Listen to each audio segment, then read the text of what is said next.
What we have discovered in question 8 is that we have something called a Taylor polynomial. And a Taylor polynomial can be centered anywhere, but we are centering this at 0. So what we have found is that this polynomial is always going to be composed of the following. We're going to take the function at, well, whatever the point is at which we're centering this. So this is sine x at x is equal to 0. And then we're going to have the first derivative at 0 times x minus 0 to the first. Then we're going to have the second derivative at 0 over 2 factorial x minus 0 to the second. The third derivative at 0 over 3 factorial x minus 0 to the third, and so on.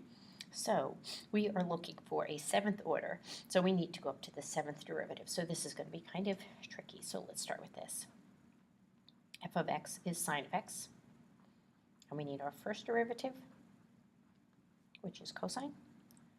We need our second derivative, which is negative sine. We need our third derivative, which is negative cosine. We need our fourth derivative, which is sine. Fifth, which is cosine.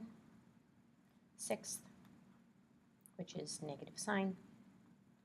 And seventh, which is negative cosine. But now we need to evaluate each of these at 0. So here, f of 0 is going to give us 0. F prime of 0 is going to give us 1. Double prime is going to give us 0 again. Triple prime is going to give us negative 1. Then we're back to 0. Then we're back to 1. Then we're back to 0. Then we're back to negative 1. Okay, so we can construct this polynomial. We're going to say p of x is going to be, well, the function at 0 is 0. Then we're going to have 1 times x to the first. And then we're going to have 0 over 2 factorial x to the second.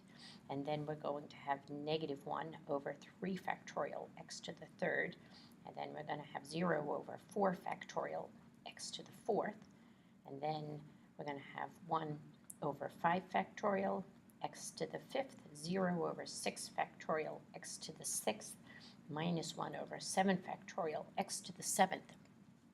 So we are saying that sine of x could be approximated by x minus 1 over 3 factorial x to the third plus 1 over 5 factorial x to the fifth minus 1 over 7 factorial x to the seventh, which is kind of easy, kind of shocking. Let's look at what this looks like on the calculator. I'm going to look at y is equal to sine of x, and I'm going to compare that to what we have here. X minus 1 divided by 6. I'll put that in parentheses just in case. 1 divided by 6, I'm going to have x to the third, and then plus parentheses 1 divided by, I'll just do this, 1 math prob factorial. 5 factorial, we're going to have x to the fifth minus 1 divided by, oops, 1 divided by 7 factorial x to the seventh. Okay, so now let's take a look at this. Oops. Let me turn off my stat plot. How did that get on? Okay, take a look at this. Oops, and I'm in degree mode. Sorry. Now let's take a look at this.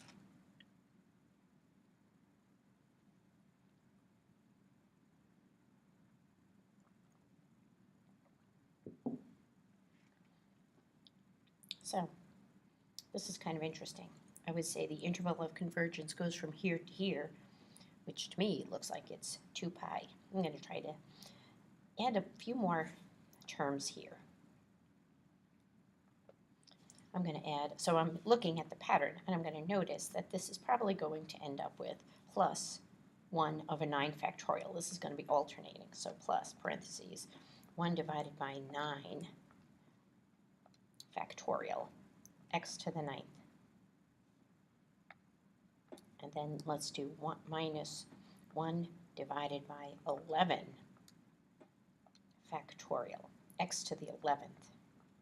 And let's see if this looks a little bit different. I'm going to make my window a little bit bigger.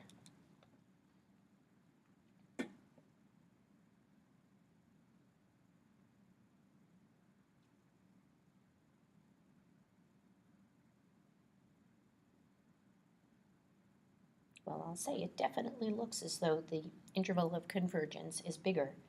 That prior to this, I would have said the interval of convergence is negative pi to pi. Now it looks like it's maybe negative 3 pi over 2 to positive 3 pi over 2.